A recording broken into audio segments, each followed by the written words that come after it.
한번 가보겠습니다. 아니 금요일마다 이제 부동산 얘기를 해드려요. 왜냐하면 우리 3프로 TV가 사실 부동산 얘기를 다른 이 분량에 비해서 좀 덜하는 편이잖아.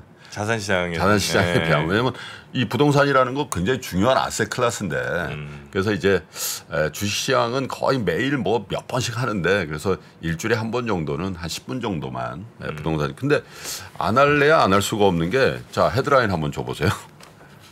급급매 아니면 쳐다도 안 봐요. 서울 아파트 26주 연속 하락인데 저게 계속해서 최대폭 하락을 갱신하고 있다. 지금 계속 제가 몇 주째 계속 하는데 계속 저게 만약에 좀 덜 빠졌어요 이러면 이제 뉴스 안 하려고 그랬는데 계속 되는 거예요. 그 차트 한번 보여주세요. 매매 가격 지수 변동률을 한번 보시면 저건데 지난주가 예를 들면 뭐 0.47 저것도 최대폭입니다 했는데 전국 단위로 0.50 수도권은 더 많이 빠지죠. 0.57에 0.61 서울도 비슷합니다. 0.46에도 0.5이고 지방은 오히려 조금 거래가 한산해서 그러니까 좀 덜 빠진 그런 상황인데 전 국토별로 한번 보실까요? 그 지도를 우리나라 지도를 하나 보여주시면 자 보십시오. 저쪽에 서울 수도권 보시면 0.61 빠지고 서울이 인천이 0.83. 0.8. 한 주 만에 한 주에 거의 1% 빠졌으니까 저걸 개별 아파트 단위로 가보면 진짜 몇 억씩 빠지는 그런 아파트들이 나오는 거죠. 그리고 충남, 세종, 대전 저 세종 같은 데도 많이 빠지죠.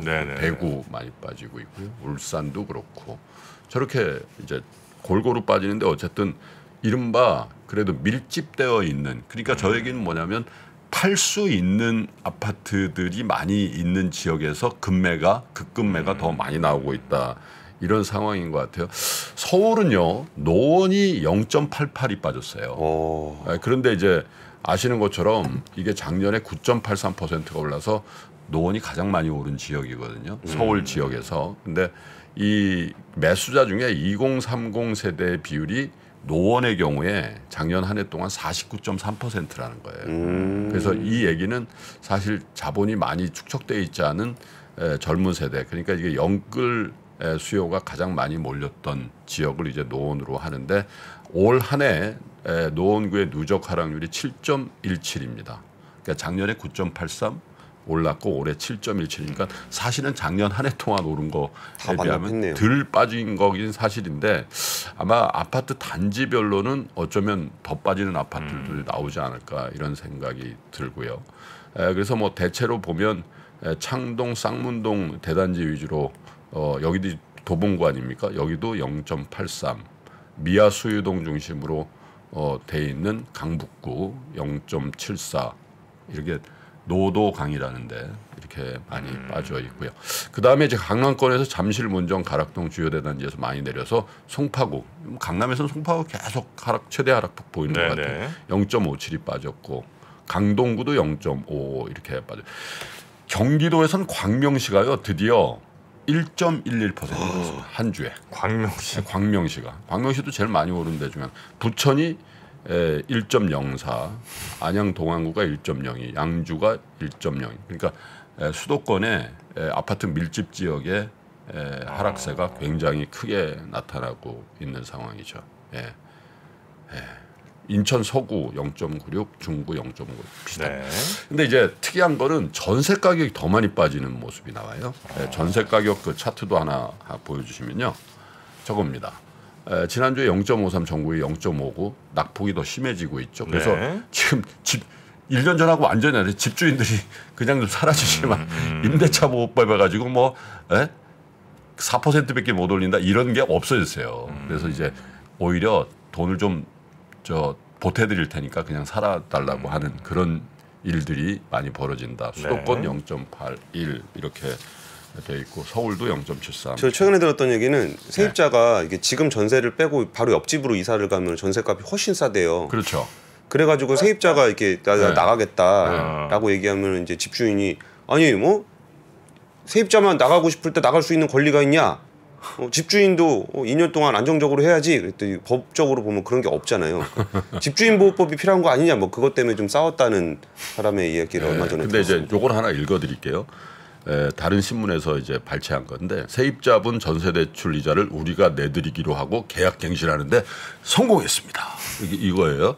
경기도 화성에 주택을 소유한 주부 김모 씨는 최근 가까스로 세입자를 붙잡을 수 있었다. 김 씨는 2년 전 전용 84제곱미터 아파트를 보증금 2억 8천만 원의 전세를 받았다. 그런데 최근 이곳 전세가 떨어진 데다 전세 대출 금리가 오르면서 진퇴양난에 빠진 것이다. 임차에는 더 살고 싶지만 전세 대출을 갱신해야 되는데 네. 금리가 2배로 올라서 감당이 안 되기 때문에 이거 도저히 안 됩니다. 이런 얘기거든요.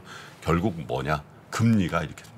맞아요. 네, 전세도 그렇고 사실 전세금 5억 받아가지고 저번에도 한번 말씀드렸습니다. 은행에 갖다 주면 5억에 1%, 500만 원밖에 안 받았거든요. 예. 근데 지금 5억 하면 저축은행으로 분산하면은 5735, 3,500만 원 받는 게 전세금이 빠지는 게 진짜 맞는 거거든요. 이게. 예. 그리고 반대쪽의 입장에선 그 대출 금리를 감당을 할 수가 없는 상황이다. 그래서 이 부동산 시장의 하락폭에 대해서 굉장히 어떻게 보면 어떤 분들은 그래요. 뭐 오른 거에 비해서 빠진 것도 저는 사실 부동산 시장에 대해서 뷰가 없는 사람입니다. 솔직히 부동산 전문가도 아닌데 시황을 말씀드린 건데 한 가지 이제 걱정거리는 이런 거죠. 내년 초에 대형 미분양들이 발생하기 시작하면은 그게 이제 금융시장에 어떤 여파를 미칠지 그런 걱정들은 금융시장에서 여의도 쪽에서 많이들 하고 있다 이런 말씀은 추가로 한번 드려보겠습니다. 네, 자, 전세 가격 더 빠지고 집값도 지금 많이 하락 중에 있다는 소식 미스터마켓에 전해드리면서 오늘은 이 정도로 마무리하고요. 우리 권순애 팀장님 오늘도 고생 많으셨고 다음 주에 좀 뵐까요? 오늘 저녁에 참 오늘도 일해야죠. 네. 부산은 안 오신다 이거죠? 저 언더스탠딩 오베 해야죠. 할 게 많습니다. 네. 자, 우리 권 팀장님은 아침 방송에서는 다음 주에 뵙겠습니다. 고맙습니다. 네, 감사합니다. 잘 보내시고요. 보시면 이제 다이어리가 떡상내리는 다이어리가 들어 있습니다. 작년에 다이어리를 출시해 여러분과 함께 모은 다이어리 판매금을 청소년의 자립을 지원하는 데 전액 기부했었는데요. 올해도 2023년 다이어리와 함께 따뜻한 연말을 만들어 보려 합니다. 3프로TV 다이어리와 2023년의 시작을 이웃과 함께 나눠보시기 바랍니다. 자세한 구매 방법은 영상 하단 댓글을 확인해 주십시오.